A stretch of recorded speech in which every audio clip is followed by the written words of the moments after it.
Well, hiya, BookTube. Bill Ruttenberg here with the Ruttenberg Library. I wanted to come to you this morning with a tag. It is Tag Tuesday. So the book tag that I'm going to do is the Frustrating Book Tag. And this was originally done by Paige at the PM Reader. And I was tagged by Mrs. Thomas at Book Talks with Mrs. Thomas. And she tagged me, it was a week, maybe 2 weeks ago. And so I wanted to go ahead and try to get this one done.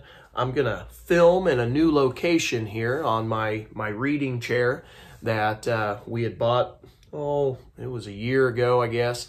And it's become my reading chair. I got a lamp here. And it's really comfy and I can kind of snuggle in. So I've been snuggled in reading this morning. So now I'm going to snuggle in and do this tag. These books don't usually sit here. I just got them for the tag itself. So if you're envisioning what this looks like, usually ignore this stuff. So anyway, so again, this is the Frustrating Book Tag. And thank you to Mrs. Thomas for thinking of me and tagging me. And sorry it took so long to get to it. All right, so question number 1. Name a book you predicted would be a 5-star but wasn't. All right, so for me, I chose John Grisham's The Judge's List. This was the last book that came out, that has come out, like, what was it, in early October, this one came out.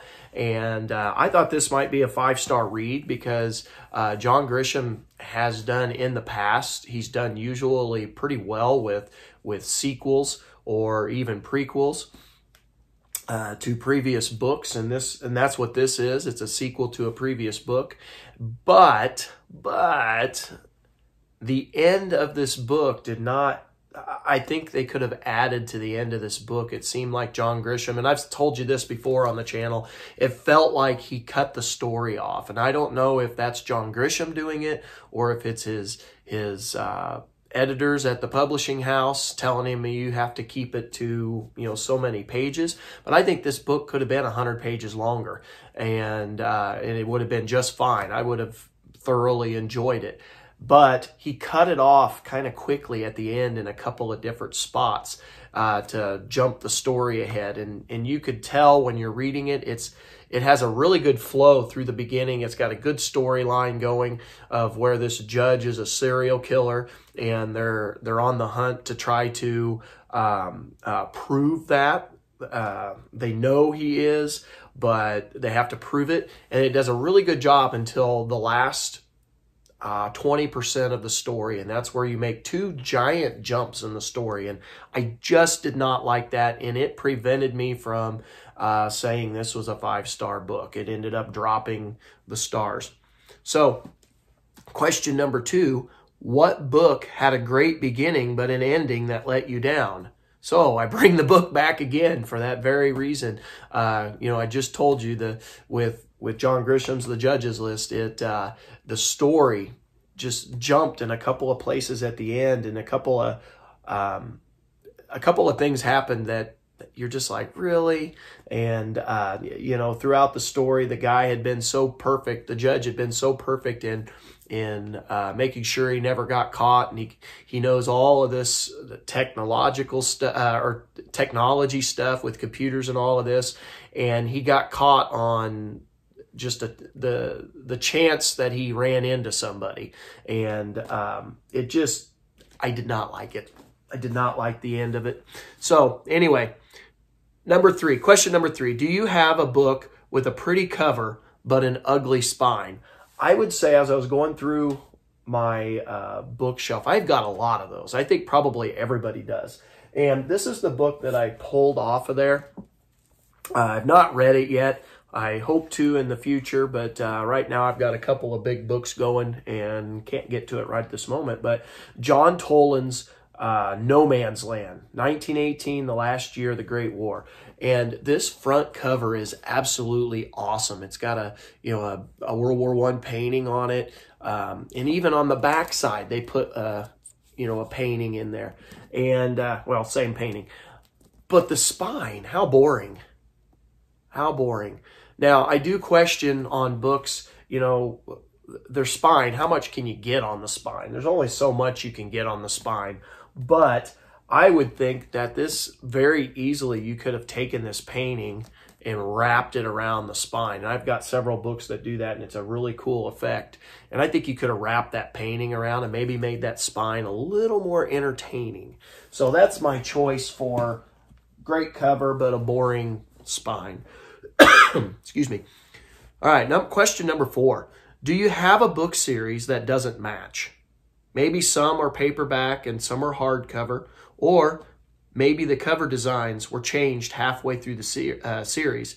Does it bother you? Absolutely, it bothers me. So the first one, the first series I'm going to choose here is Ken Follett's Century Trilogy. And you'll notice book 1, hardcover. Found that one. Book 2, got it in hardcover. Beautiful, beautiful piece of work. And then we've got old book 3 that I've got in paperback that, you know, we got a sticker stuck to it. It's got the cool design, but it's in paperback and it doesn't match. And it absolutely, positively drives me nuts. And I hope to someday find that in hardback, and so that I can make that a complete hardback collection. But, you know, when you buy something for $1 and it's, you know, got almost 1,000 pages, yeah, almost 1,000 pages, and it's only $1 and it's a great series like that, how can you complain? So I'm not going to complain right now. Another series that I had, and I didn't bring the entire series down, but it's the John Grisham's Theodore Boone series, and the whole series has a design that's kind of like this. You got Theodore Boone, the name of the book, and then John Grisham real big at the top. That's how all of them were designed, and you can actually see that on the back cover. They've got all of the books in the series, and I've got these. And so first thing that bothers me is half of the ones I have are in hardback and half of them are in paperback. Because all of my John Grisham stuff is in hardback with the exception of the last, I think, 4 books in the Theodore Boone series. And that's just because I wanted to complete my set of John Grisham books, and these were just a lot cheaper. So, and I figured I could, you know, hold out until I find the hardbacks. But anyway, that was the first thing that bugged me. But then, right at the end, I don't know if this last book comes in that design, but they changed the look of the book, which wouldn't bother me if they all looked that way. I did see that I could go back and rebuy them all with that design, you know, this latest design, but I'm not going to do that. That is to me, that's a waste of money. If I find them like used at the used bookstore, yeah, maybe I'll do that, but not for right at this moment. I am perfectly okay with keeping it the way it is until I find it for cheap. All right, so question number 5. Is there a book from your youth you can remember parts of and cannot remember the name of it or find anywhere? So for me, when I was in middle school, I read a whole shelf full in the library of Greek mythology books. Just different stories of Medusa and, Hercules, and, you know, just all these different stories. And I absolutely loved them. I read every one of them that were in our middle school library. But here's the problem. I can't remember the titles to any of them. It just totally, it's out of my head. I cannot remember. It doesn't bother me. I don't necessarily need to put it in my collection, but, you know, maybe someday. But I would have to figure out what those titles are, and I do not remember them. So moving on. Question number 6. Are there any books you're certain you've read but cannot remember anything about? All right, so I went over to the shelf and just kind of scanned, and Zane Grey's The Young Pitcher. Now, I do not remember anything about this. I know I read it. I know I enjoyed it, but I can't remember anything about it. It's a book I need to go back and reread. You know, it's only a couple hundred pages, and the print is fairly big in this copy, and so I don't think it would take me very long. And so someday I might, go through and reread that, but I don't remember the storyline at all. I remember it being good, but yeah. So question number 7. Have you ever recommended a book you love to someone and they started telling you everything they didn't like about it? Does it bother you? In other words, do your feelings get hurt when someone doesn't love one of your favorite books? Yes, I have. Those of you that have followed the channel for a while, I love John Jakes. I love his Kent Family Chronicles series. I love his North and South trilogy. I love pretty much all of his books that I've read, and I've tried to share those with people. And most people that I have shared, like the Kent Family Chronicles, most people that I have shared them with, they have really liked it and were happy that I shared it with them. But I do have a teacher at school who, she reads a lot, but she does not read stuff that deals with political issues. Even though it's in the form of historical fiction and there's a lot of other stuff going on in the story in the Kent Family Chronicles, she does not like it because she just says there's too many political things in there.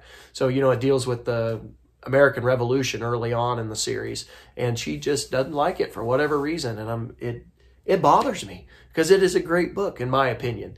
And I've tried to get my wife to read it, and she won't read it because she doesn't think she'd like it either. So yeah, I've done that a couple of times, and it does bother me because I respect the teacher at school, and of course I love my wife, and I want them all to enjoy the same things I enjoy, and it just doesn't always work out that way. So yes, it does bother me. So question number 8, what is your worst experience loaning a book to someone? Okay, so a couple of years ago, I had, and this book's going to come from, this is Jackie Robinson, an autobiography. I never had it made.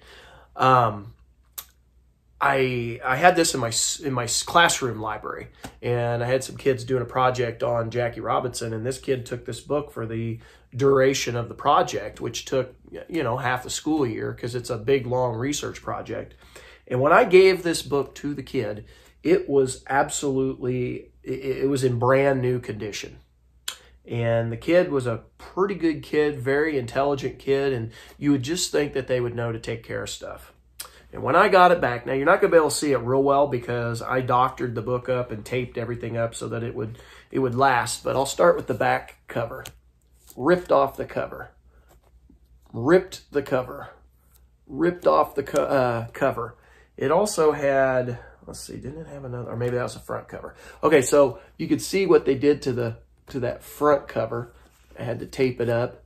You could see what happened to, do you see that crease right through there? That was all bent up, and the flap was up, messed up here. And then there was, right here, he ripped the part where the spine connects. And here's another big rip. And of course I had to tape it up because it's still still a fairly new book, and I'm sure other kids will want to read it, but that was frustrating. And I had another one early on in my teaching career. I had the book Lies My Teacher Told Me, and I shared that with probably one of the smartest kids I've ever taught. And that was from my personal library here at home, and it was in brand new condition when I handed it to him. And when I got it back, it was exact same situation. It had been shredded, and both kids handed them back like, oh, here you go, like nothing had happened. And I was looking at the book, and I'm sure my face told the entire story because I was mortified at what they had done to the book. And so, yeah, those are some experiences I've had with loaning books out. So number 9, show me some of your impulse buys that you've never read. You know the ones you bought at midnight while online shopping, or where you were walking through a bookstore and the magic of all the books made you grab a few too many. And we cannot forget all of those books at such a good price that somehow made it into your shopping bags. Okay, So I was thinking about how to do this. You know, you can call them impulse buys. Like when you go to the used bookstore, those are all impulse buys. You see them and you think you want them. You know, sometimes you're looking for particular titles, but in a lot of cases, like when you're at the used bookstore, you might not find what you're looking for, so you're willing to, you know, take other books. So really, almost all of the books, if you want to look at it like that, almost all of the books in my collection are impulse buys. You know, they were stuff that I was sitting there going through the shelf at the used bookstore and grabbed it, and I was like, oh, awesome. So I changed location, but if on my normal videos, I would have had all those books behind me in the bookshelves. Those are mostly impulse buys, but I will read them in the future. That's why I bought them. And also all of the magazines that I show in, or most of the magazines that I show when I go to the bookstore, those are all impulse buys, like my Civil War magazines and stuff that I pick up. Those would all be impulse buys. Now on here you say, you know, the ones you bought at midnight. Let's see, and you haven't read them yet. I plan to read mine though, so you can call it an impulse buy, but maybe it isn't necessarily an impulse buy. All right. So last question, number 10. Just to make you hate me a little bit more, how many unread books are on your shelves? Okay, so for me, unread books, that's the majority of my books. I would bet 90% of them I have not read.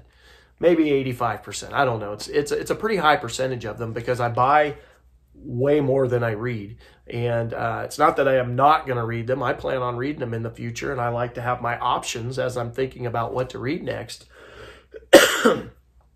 But I'm a slow reader. Those that follow the channel know that I'm a slow reader. So I definitely... I bring in more than what I'm reading. And so the majority of my books are unread. So someday I will fix that issue, I think. But, you know, it's not that big a deal to me. It might bother other people. Why do you have so many books and you haven't read them?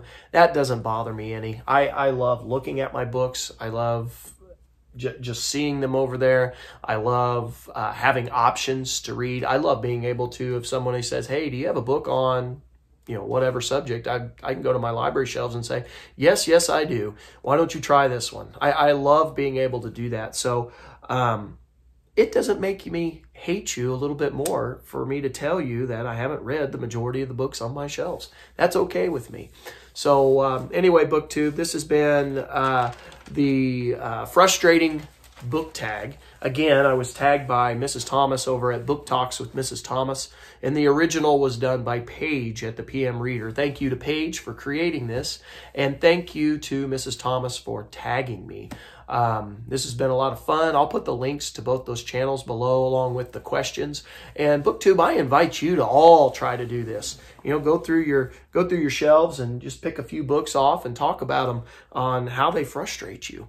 So it's been a lot of fun. I appreciate you watching, especially if you stayed this long. And so I hope everybody's having a great week. Mine started off great yesterday at school, and it's going to be another good week. Or another good day in the week today. We got a game after school, so a lot of fun. So anyway, find some time to go get some reading done. Till next time, happy reading.